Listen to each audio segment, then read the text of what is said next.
Well, here's a curious one. Bruno Fernandes, who was long time rumoured to be joining Manchester United. It was just a case of when and how much money United would fork out for the sporting player. He is now on his way to Barcelona, supposedly, just so that it can do a deal with Valencia for Rodrigo. Two players have the same agent.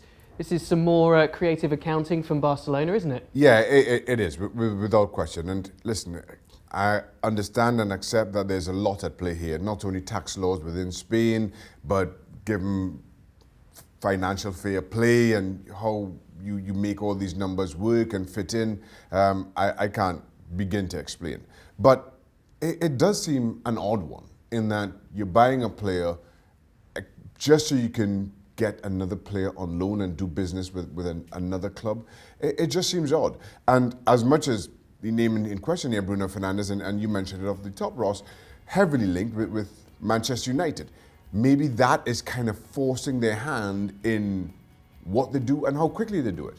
Yeah, tremendous amount of productivity out of Bruno Fernandes since joining Sporting.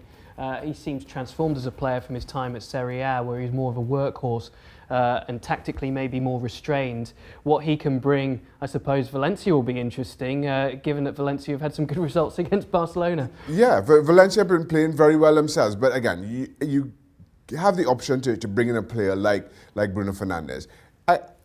You take it. The question for me is, how does that make up for the loss of Rodrigo? And you understand the need for Barcelona, given Luis Suarez's own injury and how long before he's expected to make any kind of a return. So that makes an awful lot of sense. But unless Valencia have something else up their sleeves in terms of replacing striker with a striker, bringing in a creative and hard-working midfielder, I'm not sure it's the right fit. So that is something, again, you have to sit and look and wonder, and maybe Valencia know a bit more than we do right now, especially with the window coming to a close very soon.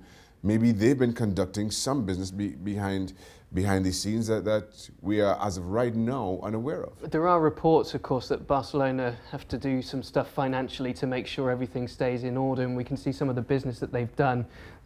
A huge amount of money laid out and invested into Antoine Griezmann. Yeah. And of course, Frankie de Jong as well. The Neto deal was particularly suspicious with regards to the swap at Sillerson, where they both got a value of over 30 million euros.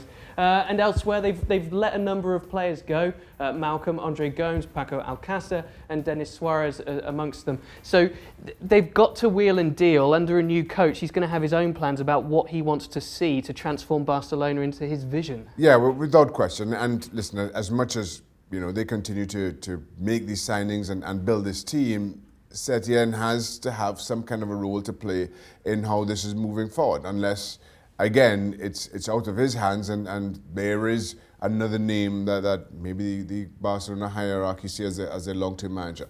That, for me, doesn't make sense, that you bring somebody in and this quickly you kind of, you're not including him in your business going forward. But the point here, again, is it's a bemusing way to be doing business. And again, maybe this is just a kind of sign of things to come, given the money involved in football, given the restraints not only from within countries but within football itself, and how clubs are getting creative in sidestepping some of those regulations. Okay, so possibly Bruno Fernandes to Valencia via Barcelona in order that Rodrigo goes from Valencia to Barcelona. Makes perfect sense. Perfect sense. Well, thank you very much for watching ESPN on YouTube. For more sports highlights and analysis, be sure to download the ESPN app. And for live streaming, premium content, and let's not forget as well, ESPN FC 7 days a week. Subscribe to ESPN Plus.